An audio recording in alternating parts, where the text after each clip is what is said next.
All right, DeMeco Ryans to Houston. Not saying it's a done deal, but it seems like there's a pretty effing good chance. He was going to be the top candidate. They wanted him, but lately there's been buzz about Denver, and there was a lot of smoke coming from Denver, and Denver apparently was zeroing in on DeMeco Ryans, and a lot of people from Denver were saying DeMeco Ryans is going to be here. We started talking about it, and the question became, why would anyone choose Denver over Houston? The only answer was really money, because prestige really means nothing when you're a coach who's taking his first job. The Denver Broncos right now, they're married to Russell Wilson. The Denver Broncos right now have a quarterback in Russell Wilson who appears to be perhaps the worst trade in are the worst contract in the NFL and one of the worst trades in NFL history. So why would a quarterback want to be married to Russell Wilson? It just doesn't make a lot of sense from a football perspective. They don't have assets. The division's one of the toughest divisions in football. You have Mahomes and you have Herbert in there, and DeMeco Ryans has familiarity with Houston. His wife's from Houston. Now you would say, well, money. Well, why wouldn't you take the money? They got Walmart money. They can offer a lot of money. DeMeco Ryans made damn near $50 million as a player. He's not some assistant coach who's, just wanting to get as much money as possible. And furthermore, if you're marrying yourself to Russell Wilson, like, how long are you really going to be coaching? You just get that one guaranteed deal, then you're done. DeMeco Ryans loves football. He wants to be around football. He wants the best situation. And then we go to ownership. And there's talk about the ownership. We don't know what type of ownership Denver is. Now, we do know, and you can say whatever you want to say about the Texans ownership. I think you could use the word incompetent if you want during Cal McNair's tenure. I think that would be fair. Regardless of whether it was 100% his decision or not, or it was like a family thing, trusting Bill O'Brien, trusting Jack Easterby, that's not competent. That's not a good start for Cal McNair. So you can question that. But what I'm really amused by with this national stuff is something else that has been said, and I'm very intrigued to see what the national media types say once DeMeco Ryans signs on the dotted line, because there's something I really want to get off my chest when it comes to some of the stuff that has been said. And hopefully there's at least an ounce of integrity with national media types when it comes to how they handle this. But before we get to that, let's just hear, this is Ian Rapoport. He was the one with the story. This was him jumping on Pat McAfee's show. And this is where it became kind of apparent that DeMeco is the front runner, which we believed. We just thought maybe based on what people were saying that maybe DeMeco was going to choose Denver for whatever reason. It was. You see, I had something that I knew was going to go one way. And then right after I hung up with you, it went the other way. Of course. Oh, okay, got it. And now DeMeco Ryans has emerged as a top candidate for the Texans. Going to meet with them after their game at some point next week. If all goes well, he could be their coach. And I have to say, that's a pretty cool story. His wife's from Houston. Houston linebacker would be a big hire. And, you know, I wanted to tell you during the show, but I didn't know all of it, just being completely honest. Yeah, he was going to Denver whenever we talked to you earlier. Then we see your tweet that he's going to Houston. And to AJ's point and everybody's point, the way you tweeted that, like, yeah, DeMeco's a finalist for everybody's job. Like, that's an easy thing to say. You have to be saying that with some sort of certainty that feels like that might happen. Yeah, I would say it feels like it might happen. Yeah. Okay. Okay. You know, I would say too, and the problem is, what about there's no deal. There's no deal that you can really do. He's in the game. And this is why he's in the game. He wants to focus on the game. Love that. You know, I would be curious now if Denver just kind of turns its attention elsewhere. I know they've kept some candidates warm. You know, I know they've kept some candidates kind of at ready. You know, that obviously would be a sign that they don't think they're getting him, which would make some sense. And look, if If he ended up in Houston, this would be a really, really good hire. Concur. Ian, are you confident that DeMeco would choose the Texans gig if he was offered the Broncos job as well? Good question. Great question, AJ. Jesus. I would say I'm pretty confident in that, yeah. Okay. Whoa, Right. Ian, you have news. So there you go. So he's pretty confident in that. There you go. DeMeco Ryans to Houston seems to be at least the direction in which Ian Rapoport is leaning. And look, if he's not going to choose Denver, then there it is. And it seems like Denver's kind of pivoting in more ways than one. My thing is this, and this is what I really wonder when it comes to the national media. What are they going to say now about this organization now that if DeMeco Ryans comes here, and it looks like he's going to, it looks like he's the front runner. If DeMeco Ryans chooses this job, what are they going to say? I mean, seriously, like, what are they going to say? Because, again, I'm the most critical person of this organization. They know it. Everyone knows it. The difference between me and a national media just sounding off, I have to go in that locker room with the players. I have to talk to the business people. I have to talk to the owners. When I criticize them, we are allowed to criticize them. You listen to our show, you know damn well we criticize it. In the Loop, 10 to 2, Sports Radio 610. They can just throw stuff out there, and then there's like nothing that they have to answer for. They've thrown out all types of stuff about the Texans organization. Nobody wants this job. No competent candidate wants to go there. Okay, this is the top guy. Denver wanted him. If he comes here, what are you going to say now? Well, they might be a racist organization and yada, yada, yada. Okay, DeMeco Ryans comes here. What are you going to say now? Well, you know, they have a history, though. Bob McNair, you know, yada, yada, yada, like secondhand accounts of what Bob McNair said, who's done more in this community than anyone else ever has, who players who've played for him have nothing but good things to say from all walks of life. You throw all that history out there, and you throw these accusations at a guy, secondhand accounts, and he's not even in good enough condition. He's dying to defend himself. And people behind the scenes probably knew that they could defend Bob, but they didn't want to get jumped on either because it didn't matter what they said because people had their own agenda to attack Bob. DeMeco Ryans knows Bob McNair more than anyone. You think if DeMeco Ryans thought Bob McNair was what the national media had made him out to be all these years, that DeMeco Ryans would be coming here, especially with all the other options that he apparently has? So what are they going to say now about that? No one wants the job. Top candidate takes it. Hell, Stephen A. said no black guy should take the job. That's not his words. That's mine. African-American taking the job. The third straight African-American that they've hired. What are they going to say about that? No top candidate wants it. What are they going to say about that? Like, it's a moving goalpost, and I just wonder, where does the goalpost move? Where does it go? I mean, you could say this organization has sucked the last 8 years. That's valid criticism. But some of the stuff that's been put out there is absolute silliness. And you're going to have people like Josina Anderson and all these other national media types saying, well, you know, he did his due diligence, and apparently he believes the Texans are heading in the right direction. No shit. It's the whole point of a coaching search. Well, they want to use their leverage. No kidding. But what are they going to say now? What's going to be said? Because this pushes a lot of this stuff to the side. It's an appealing job. It's not like the last couple of years, like the comparing the Lovie Smith and David Culley situation in the last 2 years to this one. It's weird. I just don't know what's going to be said now. I'm legitimately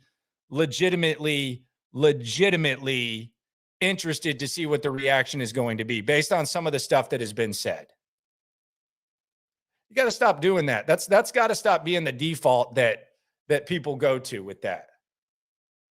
And DeMeco would know better than anyone else. Like, if all this stuff were true, not just currently and future-wise, but in the past, you think a man who's made $50 million in his career is going to come here if all the stuff they say about him is true, about the organization is true, say what you want.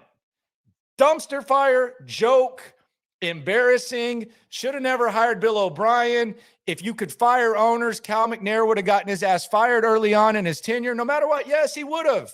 Terrible, awful, embarrassing what they've done from 2017 to now. Embarrassing, terrible, pathetic. Can you fully trust that the right people are in charge?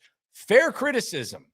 But all this other crap that's been being put out there, come on, man. Like, what do we say now? We just let that go away like it never happened? Because I'm cool with it. We can move past it. But damn, be a little bit better next time. And that man couldn't even barely stay alive. And you are going secondhand counts on him and stuff like that. People are scared to defend his ass because they don't want to get drugged through it. DeMeco knew Bob. DeMeco knows this situation. DeMeco had options. So what's the deal now? What are we going to say? We just going to move on? Cool with it. I don't even get involved on that type of stuff online. There's no win there. And there's nothing that could have been said, but damn, where are we going now, Stephen A? You can question DeMeco Ryans? You can call him a sellout? It's what you said when the job was open. What'd you say? No brother should take the job? Nobody wants the gig? We'll see what happens. But it's going to be exciting. I'm also amused by Benjamin Albright. And I just don't know what the hell is up with this guy.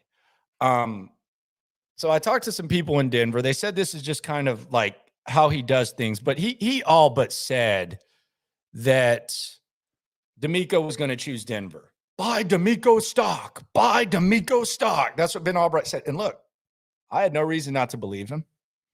He was calling his shot. Now he was doing the thing where you call your shot and then you kind of passively say something just to like cover all grounds, which is cool. That's straight.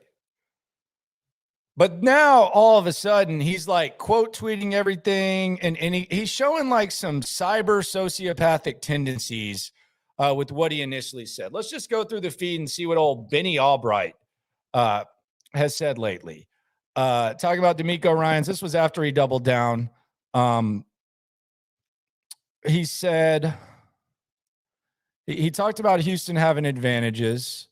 He also talked about a bidding war. He said, I believe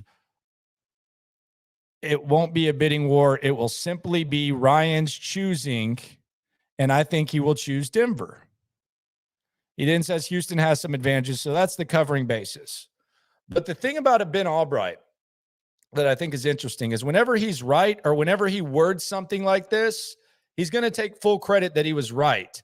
But when he's wrong, he's going to sit there and act all pissy and quote tweet everyone into your timeline and say all that. I believe the Broncos are circling in on Ryans. I'm not even 100%.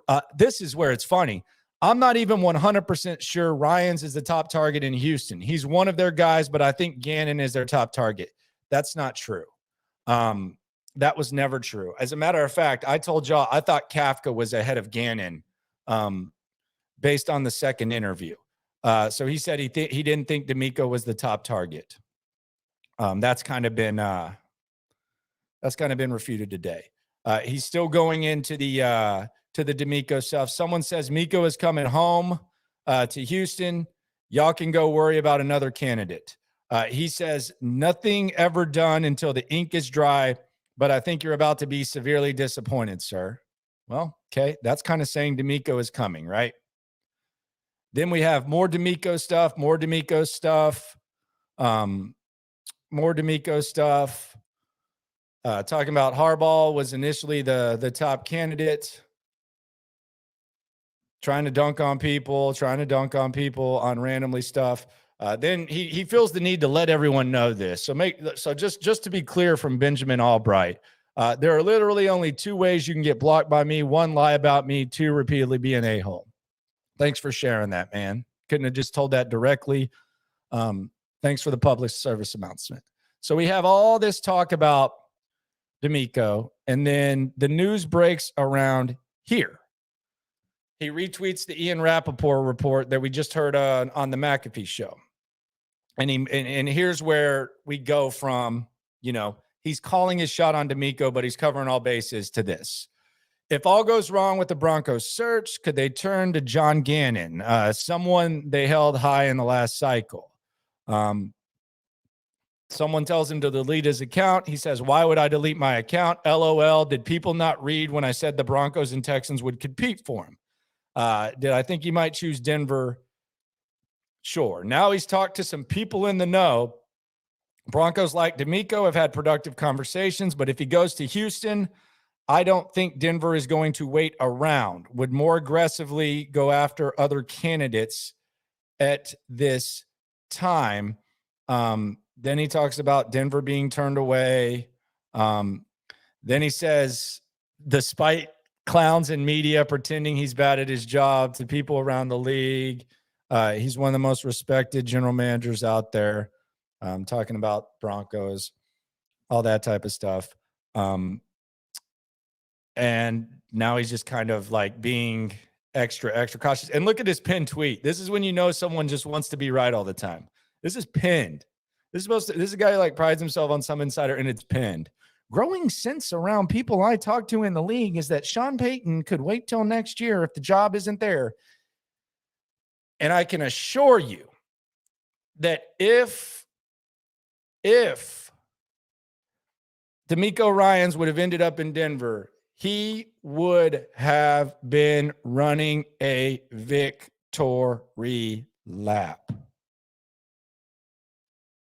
Victory lap. Like crazy. So there you go. I don't know. Whatever. Fun times. DeMeco Ryans to the Houston Texans. What it means the job was appealing. It means that DeMeco Ryans, someone who has a connection to the past ownership, which I thought was unfairly criticized. I thought Bob McNair was unfairly criticized lots of the time. And that's just based on talking to actual players, people that know him, all that. That's just my opinion. I know that people have theirs. But DeMeco knew him better than you or I, better than most of the people talking about him. And it means that this is a better football situation than the Denver, assuming that DeMeco takes it. There appears to be a little bit of a pivot going on right now. So we'll see what happens. It also means, and I do want to make this very clear,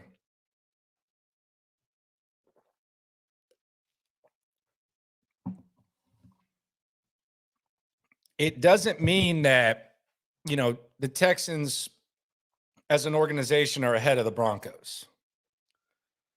Broncos have the prestige. Broncos have the new ownership. Broncos have a lot of things going for them, quite frankly. They got a good roster, defense. They got some underrated skill position guys, some of the best fans in the country, one of the best places to live. But they made the worst trade ever. That's really what it is. It's an indictment on that. I think it's somewhat justification of where the Texans are and getting through the mud of the last 2 years. But it's also kind of an indictment, not on the Broncos, but it's an indictment on one of the worst trades that we've seen. Because if they had never, let's say the Broncos never made the Russell Wilson trade, and let's pretend they had the same record without Russell Wilson. If they had the third pick in the draft, the current roster they have, and the cap space that they would have without Russell Wilson, then come on.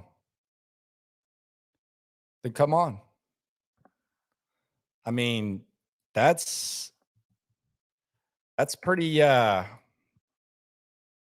pretty telling on how bad that trade is. All right. Someone just said we have a Josina Anderson tweet. Let's see what Josina said. She might be raining on our parade. Let's check it out. Little Josina action. So we've talked about some of the other stuff. Let's see what Josina's saying. So with DeMeco Ryans, as mentioned before, with Texans and now Denver, what he has to discern, as I'm told, as he's heard from some confidants, is if the timing in either situation truly align with him, is it better to wait on an executive I hear he'd like to work with or pick now? What?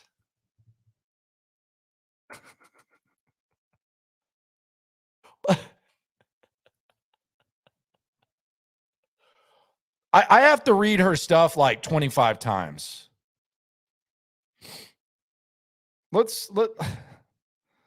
Someone help me.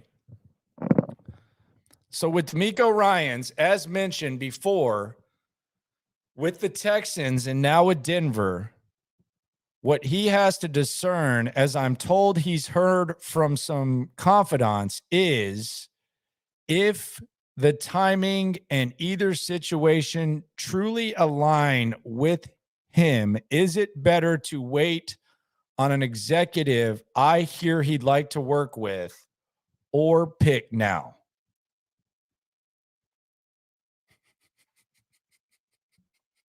What? I don't know what that means. I have no idea.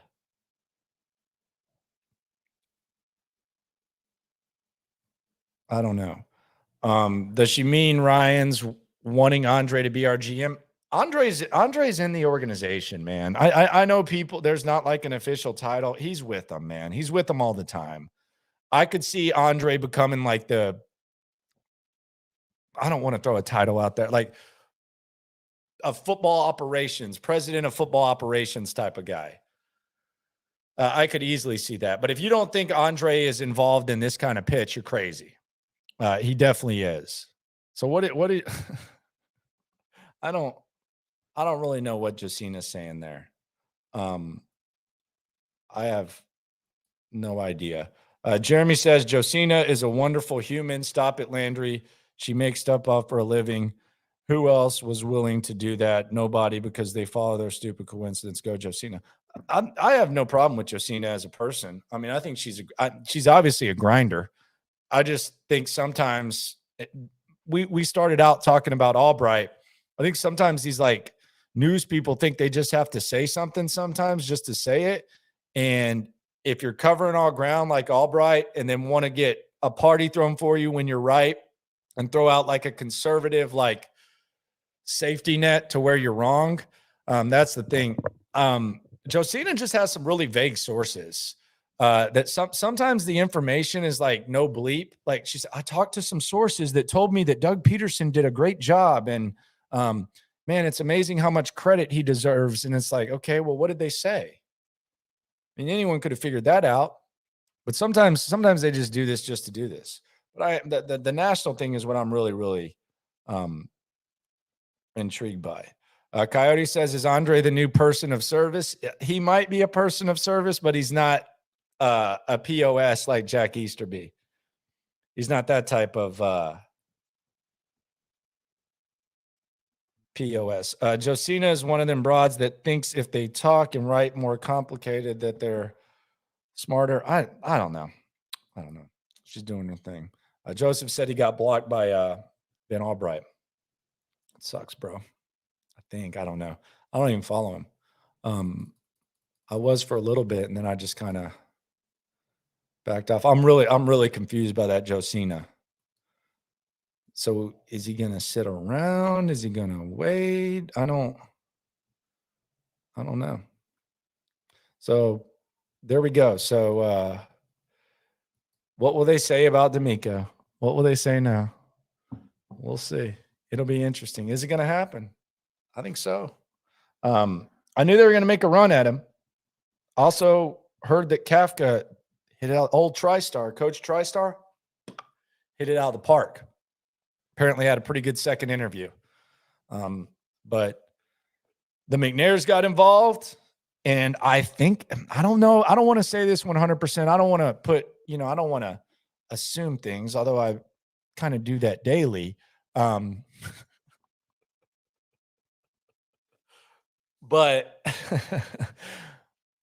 I do think the McNair's getting in, and the McNair's kind of having a grasp of the people. I think that kind of helped.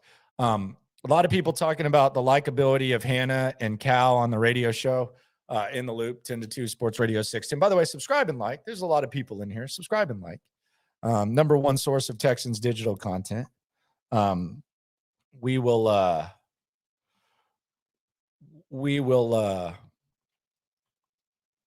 get you covered.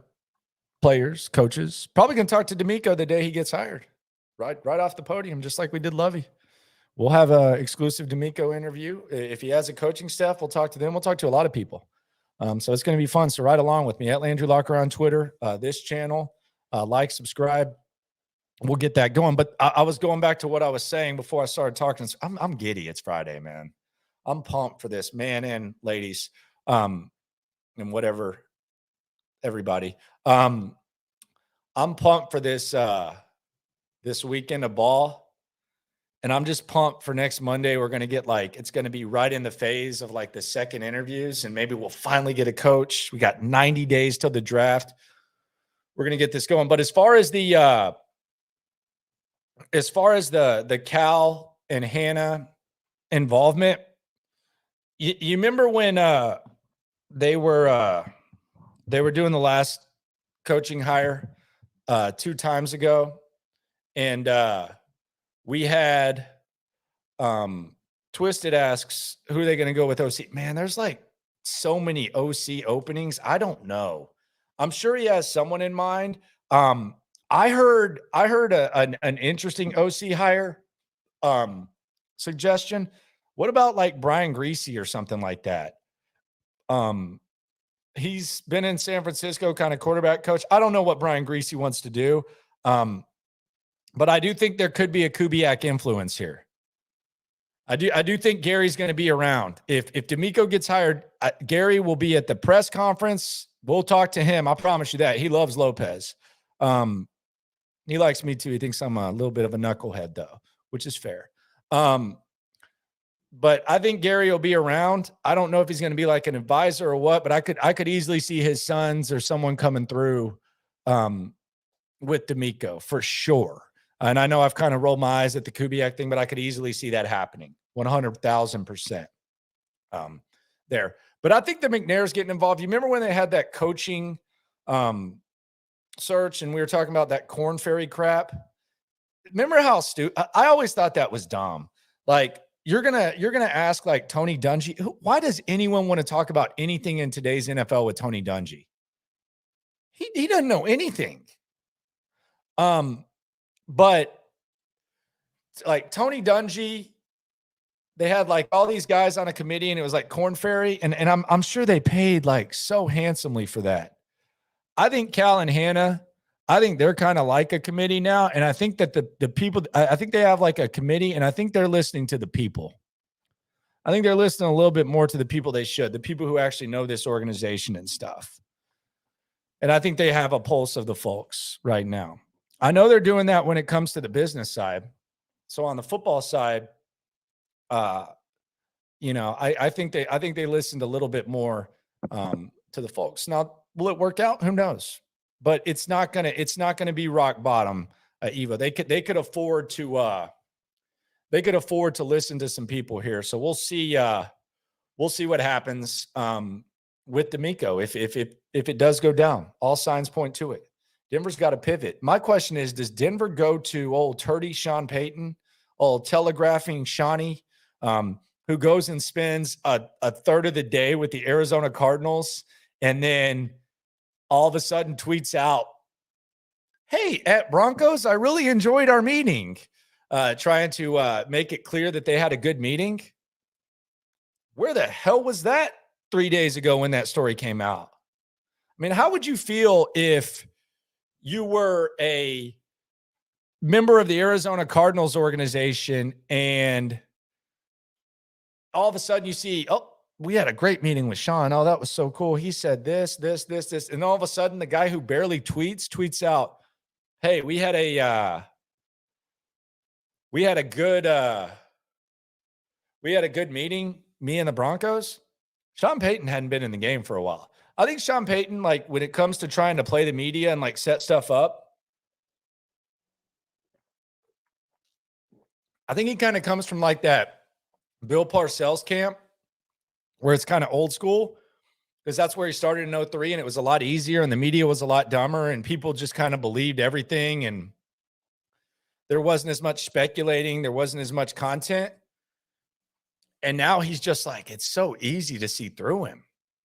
Oh, you told Colin Cowherd to say that. Okay. Oh, you're trying to jack up the price. Oh, that interview went bad. So you're going to go to this one and then you're going to do this. He's kind of like someone who gets like divorced after 30 years and then they have to go figure out how to date. Or even after like 5 or 10 years. What am I going to do? How am I going to go date? They don't even know what they're doing. That's kind of how Sean is. But I do wonder if Denver, if they circle back, because there's been talk about Denver kind of circling back and trying to go back to candidates that maybe they previously talked to. David Shaw, Jim Caldwell. They liked Jonathan Gannon last year, although it wasn't the same people.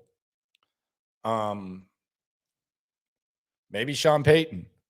I mean, maybe to avoid the embarrassment, maybe Sean Payton makes sense for Denver because unless Sean Payton thinks he can get a different job, and I think in his world, he believed that Dallas or Los Angeles was going to be open, but maybe Denver is just like, man, nobody wants to make a 3-year commitment to Russell Wilson except Ciara. Sean Payton probably wants to coach 4 more years. Who knows? Who knows how long he wants to coach? Why don't we just give him and McKee said they were going to give him $25 million a year, no problem. Why don't we just give Sean Payton $25 million a year, 4 years, and we just see what happens with the rest? Because I think Sean Payton's going to be going for that bread right now. Although Arizona, I think, is actually a good football situation. I think you can revive Kyler. I think you can get Kyler decent. I know a lot of people are down on Kyler right now. I would rather work with Kyler than Russ. And it's the NFC West, the stock's kind of gone down there. Sean McVay doesn't know if he wants to coach each year. Aaron Donald seems like he wants to retire every other year. Matthew Stafford's a little bit older. So why not just pay Sean Payton? Why not just money whip him? Because I don't know. I don't know how billionaires are. I don't know many billionaires. I know Cal. I used to know Mark Cuban a little bit, but I don't know too many billionaires. I don't think they like to be embarrassed. Kind of embarrassing, I'm sure, if DeMeco chooses the Texans, which it looks like he will, hopefully, or else this video is just going to be funny. Old Takes Exposed production, but I'm going off of Rapoport. But I mean, do they want to sit there and say, all right, David Shaw, Jim Caldwell, come through? Do they call Dan Quinn? Do they call Dan Quinn and say, hey, I know you said you wanted to go back to the Cowboys, but we'd really like to have you, man. Come through, Dan. I think it goes down like that. Denver's in a weird spot. Worst trade ever. Worst trade ever by far. Mr. Robot says, Sean is like the divorcee who thinks he still looks like Brad Pitt to every woman fighting for him to be single again, when in reality, he just gives off the desperate vibe that's cringe. Yeah, he's trying to play the field a little bit too much. Old Shawnee. Oh, Shawnee, Landry Locker, live life, don't get no better. Go Astros, Texans, and Rockets. Shout out to G-Man. My guy. Logan asks, how confident are you in DeMeco being hired? If DeMeco wants the Texans, he's coming. That's a given. I don't think this stuff's coming out by mistake. Look, I don't know that DeMeco's really like, what makes DeMeco different from all the other candidates when it comes to Houston? And we've talked about this throughout. If you've missed some of the old videos, go back and listen. Some of them are funny as they go, as time goes by. But subscribe, like, all that type of stuff. 10 to 2 Monday through Friday in the Loop, Sports Radio 610. What makes DeMeco different is, A, he made $50 million as a player, 48, I think.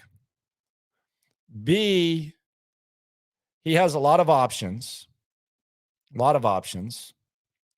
C, his wife is from here. Like, his wife is from Houston. So you have that. He also played here. D, he has people here like Andre Johnson, who's with the organization, that want to welcome him with open arms. So there's a lot of stuff that goes in like DeMeco's favor when it comes to potentially coming to Houston. But I'm pretty pumped about it. How much do they offer DeMeco? I don't know. Like I 15, I don't know. I mean, that seems a little high for a first-time coach. But I don't know how much. I'm maybe close to 10. I think that they're going to pay him handsomely. He's probably going to get like a 5-6 year deal. Going to get a lot of patience. Might even outlast Caserio. If Caserio doesn't get it together and draft some players. Evo's asking, how much do you think DeMeco values our young guys on defense? Is that a big plus with Petrie, Harris, and Grenard? Well, Christian Harris went to Alabama like he did, so I'm sure he's pretty – I'm sure that's a guy that's probably going to benefit the most from DeMeco Ryans. I'm sure he likes Petrie. Grenard, I don't know. I don't really value Grenard right now. I mean, I'm not trying to be a jerk or anything. I like him. I think he's I've enjoyed talking to him when we have on the air, but has had trouble staying healthy and has had trouble with consistency. So I don't know what he thinks about Grenard. Maybe he can get the most out of him. I think it'll be interesting to have a contract year Grenard next year. I mean, that can usually be pretty good in the short term. Long term, I mean, if he breaks out and has like 12 sacks or something, is he a guy that you want to pay, given that it only happened in a contract year? Don't know. It'll be really, really interesting to see. I do think Christian Harris, I think whether it's DeMeco, whether it was Gannon, whether it's Kafka, whether it's anyone, Lovie Smith, I think Christian Harris is going to be a baller no matter what. But DeMeco definitely helps. And then who knows what happens with free agency. I do think it's going to be an offensive draft. And I've heard some, reservations about if they hired DeMeco, well, he's not an offensive minded coach. Okay. I mean, here's the thing. If the Jets hadn't won those 2 games in 2020 and they got Trevor Lawrence, and instead of drafting Zach Wilson, they got Trevor Lawrence, and they had Robert Saleh as coach. What would we be saying about the Jets right now? What would we be saying about Robert Saleh? Because I think there's a decent chance that they would be in the AFC Championship game. They would be at least competing there, or we would at least think they'd be knocking on the door. Let's put it that way. They'd be a better version of Jacksonville. I'll put it that way. They'd be a better version of Jacksonville. And we feel pretty good about Jacksonville, right? We probably feel even better because Trevor Lawrence with the Jets, with all those weapons, we'd feel good. We would be sitting here. DeMeco Ryans would be at the very top of everyone's list because you would have one of his mentors in Robert Saleh with the quarterback in a couple years' time in a rebuild right there knocking on the door. we wouldn't be talking about, defensive coach, offensive coach, all that type of stuff. Instead, they got Zach Wilson. They're a quarterback away. They might trade for Aaron Rodgers. And then who knows what happens. So we'd be talking about DeMeco Ryans. Sometimes it's just as simple as you don't have a quarterback. It's not like, I don't think it's like some sort of philosophy. Like Mike Vrabel got to an AFC championship game. He's an offensive coach. He did it with Ryan Tannehill. Are you telling me that if he didn't have Patrick Mahomes instead of Ryan Tannehill, like if the Chiefs and Titans switched quarterbacks in that AFC championship game, do you think Andy Reid would have won?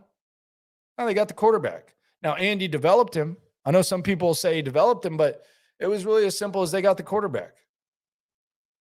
That's what happened. I mean, Buffalo was, the best team in the league for a large majority of this season, or a large portion of this season. They have Josh Allen. They have a defensive coach. Now he ended up losing. Some will say, well, that's why. He lost because they lost Brian Dable, and Brian Dable went and did his thing with Daniel Jones. That's fair. But I think we overplay like the offensive, defensive coach. I also think a lot of front offices lean offensive coach because of that philosophy. I don't think that philosophy is only limited to fans, media, all that type of stuff. I just think that I think that a lot of front offices think that way. Hell, it might be. I mean, it might be the way.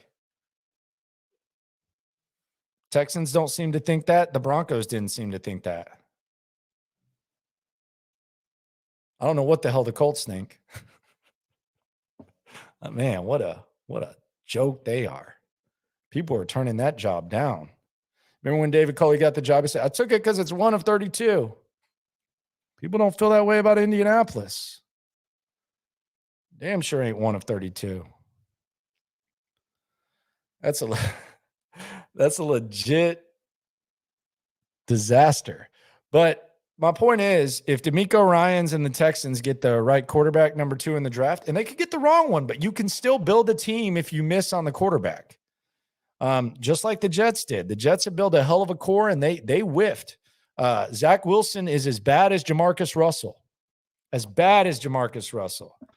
Joe Blue says, hit the like button. Yeah, hit the like button, subscribe, all that type of stuff. Much appreciation if you can do that. Like, subscribe, spread the word. Number 1 source for Texans digital content, in my opinion. I'm a little biased, but there aren't a lot of people who do daily content. I think I'm the only one. So, yeah, keep that rolling. Maybe there'll be more. You get DeMeco Ryans. Probably see some of these people they've been hiding coming out. We've been doing this though since the start of the season. We're gonna keep doing it, and the more the merrier. The more content you can get about your squad, the better. We'll still cover it as good as anyone. But you find the quarterback, you're fine. The offense adjusts to the quarterback. Like it's not the other way around. Like I keep hearing, well, you lose your offensive scheme when you lose your offensive coordinator. That happens with defense too. But if you have a really good quarterback, the offensive coach adjusts accordingly to it, and you figure it out. Like I know the offensive staff in Los Angeles got scapegoated this year, but did they fall off with Justin Herbert? Were there any like fall offs there? Not really. He was still pretty good, I would say. Pretty good. So you can adjust if you have the right quarterback. The staff can adjust to you. Just hire those young guys. That's what I want. I want a young staff. People keep asking about DeMeco Ryans' staff. I don't know what DeMeco Ryans' staff is going to be. I'm assuming that he has a pretty good idea about it.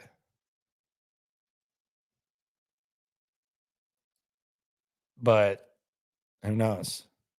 I don't pretend to know the staff. I know Harley Duggan did the potential staff. I enjoy Harley's work on that. He has the DeMeco Ryans staff. So it's going to be a lot of dudes from San Francisco, maybe some people from the Jets, people around the league. I mean, he's a former player. He's got a lot of relationships. I mean, you saw Dan Campbell's staff. DeMeco definitely ain't Dan Campbell. But, well, definitely not. But I mean, Dan Campbell he had a lot of former players. So maybe DeMeco goes former players. Maybe he goes coaches. I don't know. I think it'll be a nice mix. That's been one of the worst things about these last couple coaches is the staffs. They've been very, very blah. Does Frank Ross stay? I don't know. Frank Reich's in Carolina. I know Frank Ross was on his staff. Maybe Frank Ross ends up there. Maybe Frank Ross stays here. If I'm DeMeco, though, I don't want to worry about special teams. I'm not concerned about, offense, defense you can focus on, but special teams, I don't think there's like huge schematic differences.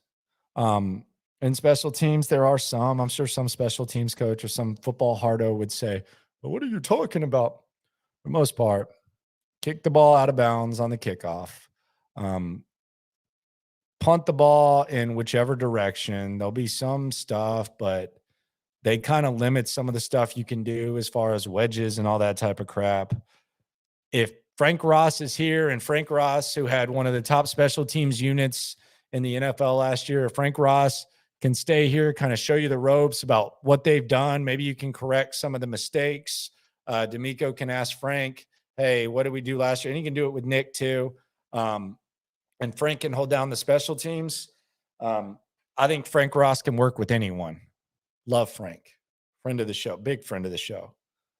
A lot of love for Frank. We're getting a lot of questions about DC. Wilkes or Evero. I mean, why not?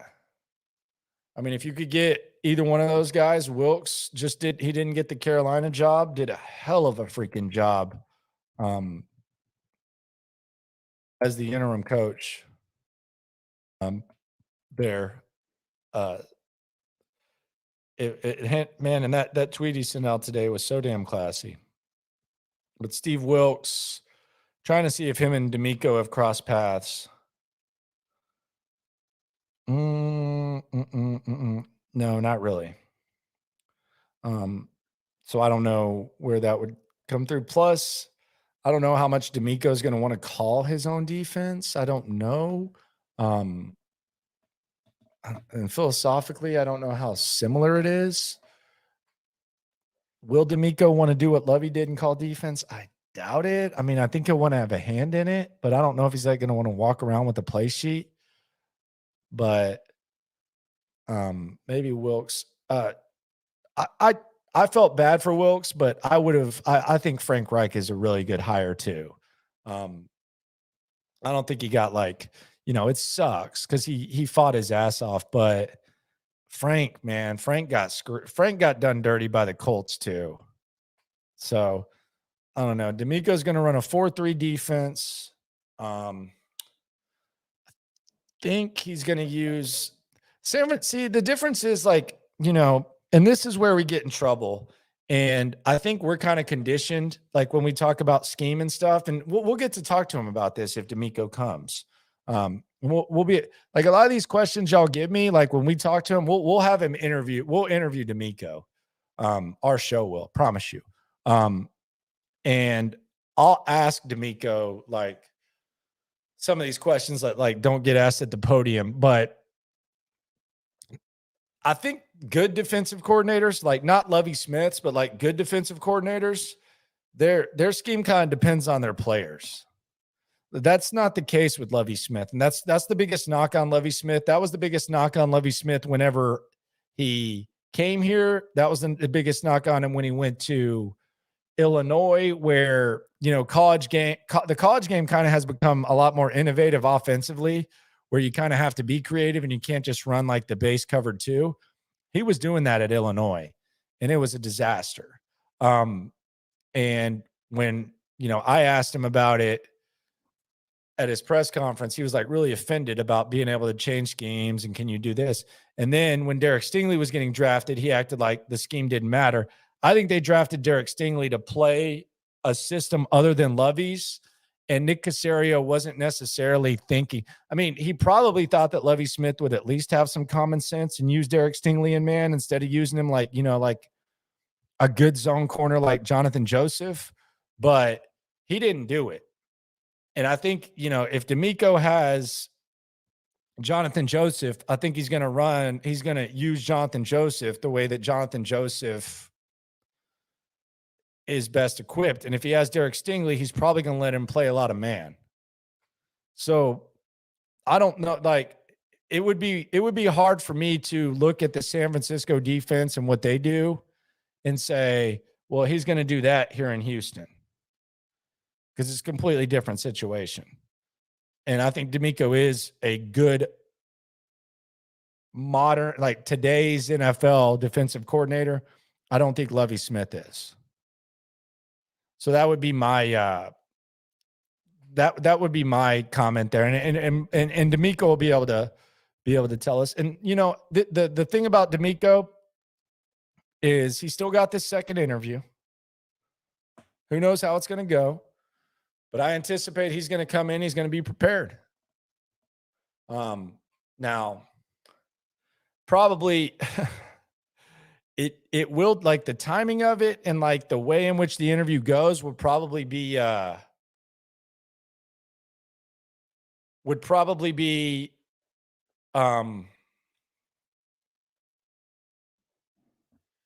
different. It'd probably be a little bit different because if they win, then he's going to be preparing for a Super Bowl. If they don't, then he's probably going to be watching a lot of tape of the Texans and figuring that out. B. Rio said it's funny how everyone got worked up over a tweet by a Denver insider yesterday, and it was more than one tweet. And the tweet was more so that Denver was going to blitz DeMeco, the tweets, I should say, and that was their top guy, which he was.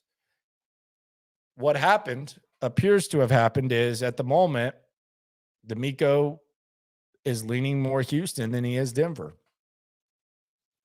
We've been surprised in much more intense ways during searches like this.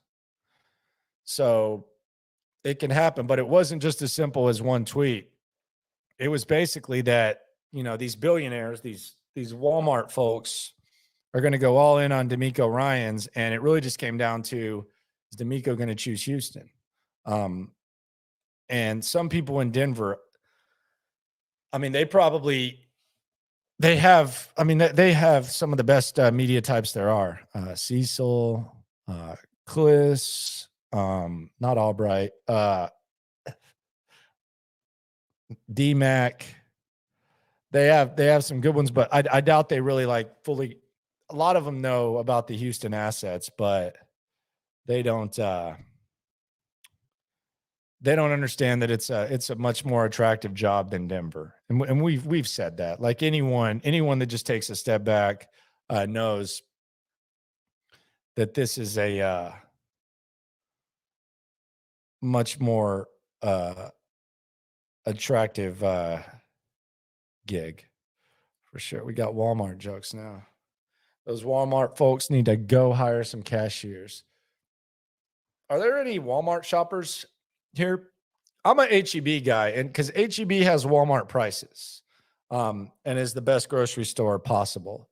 So I'm a HEB dude till I die. I'll even lean HEB brand. Not on some things. You can't go HEB brand with like ketchup, but HEB, you got to go HEB all day. Walmart, if you need to get something convenient, you can go. It's the thing about Walmart though is it's so. I know it's supposed to be. It's supposed to be convenient, but it's actually not because it's always packed. It always takes so long. You can go. So we got a lot of HEB gang. See, there you go. Yeah, HEB. Like once you go to HEB, you can't go anywhere else. It's the cheapest. It's the best. It's the best quality. So like Walmart, really? Come on, and get down like that at all. Nathan asking about the Russ trade. Yeah, the Russ trade to reset what I was saying earlier. The Russ trade is this is an indictment on the Russell Wilson trade as much as it is Denver as an organization. And I think that ownership can at least hang their hat in knowing that they didn't do that. So, I mean, and not too many people anticipated it being as bad as it is right now, but this offseason, like as bad as the season was for Russell Wilson, the offseason's been even worse because not only is he costing you football games, not only is he costing you assets, but now he's costing you coaches. And he's costing you, like, it's bled so much to where a guy who a lot of people thought, this much of, they now think this little of, to where they don't even think he's fixable. Because if people thought that Russell Wilson could go back to being the type of player that he was in Seattle, then this would not be a discussion. Like, let's be serious. If we were still saying Russell Wilson's the top, what were we saying? 8 to 10 quarterback? I mean, DeMeco would probably be in Denver. Hell, Sean Payton might be in Denver. But he's not. And, as much as this is a good day for the Texans, and that assuming that this happens, assuming that DeMeco goes down, and they still got some good candidates, but assuming that, even no matter who they decide to get, but assuming it's DeMeco, it's going to be a good day because it's going to show the appeal of the job. It's going to show that someone believes in the organization, someone who knew the organization in the past and in the present. It's an indictment on the Russell Wilson trade. And I can see people Nathan's mentioning the DeAndre Hopkins trade. The Russell Wilson trade is 100 times worse than that. And the Hopkins trade was pathetic. I can't believe King Bill and Jack were allowed to do that, but that was pathetic. But look, the idea to trade DeAndre Hopkins wasn't a bad idea. I mean, receivers in their prime get traded all the time. Minnesota traded Diggs. They were able to turn that into Jefferson. The Packers traded Adams. They were able to turn that into a day 1 and day 2 pick, whatever the hell they got. Like, elite receivers get traded all the time. And especially at that time, but you got to get something for him. You can't get a second-round pick and then use it on Ross Blacklock, which, by the way, Easterby loved that pick. Loved that pick. So did Bill. But you can't do that and then get David Johnson and do that. But the Russell Wilson's worse. You're handcuffed. You're extremely handcuffed there. Really rough. But I don't like sitting there and reliving that too much. And I also don't like, kind of acting like it's not as bad. Because God, that sucked. We were on the air during that. No, we acted ass that day. That was crazy. But we'll see what goes down. We'll see what goes down. Looks like DeMeco right now, front runner. He wants the Texans. Texans want him, and it's out there for a reason. Denver, what you gonna do? You gonna pivot? You gonna pivot like Albright? Try to look other ways? National media, what you gonna do? What you gonna say now? Let's hear it. I'm excited. I won't hear it because I don't think there's gonna be much being said. Just act like nothing happened. Nothing to see here. Nothing to see here. Just going to move it on.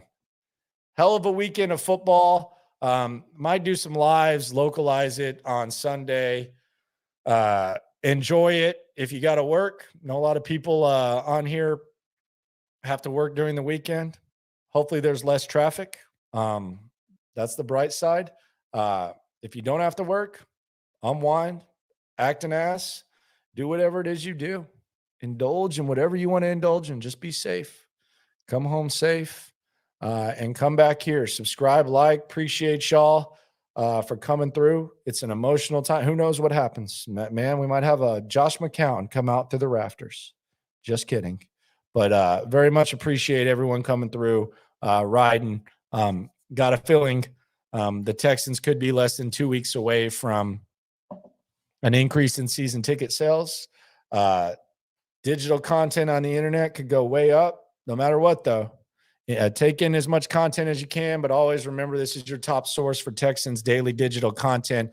Subscribe, like, ride along with me in the Loop Sports Radio 610. We got you the best coverage, players, coaches, owners, everything. And no matter what happens, just remember, when it comes to this Texans game, we're all in this together. Have a good one.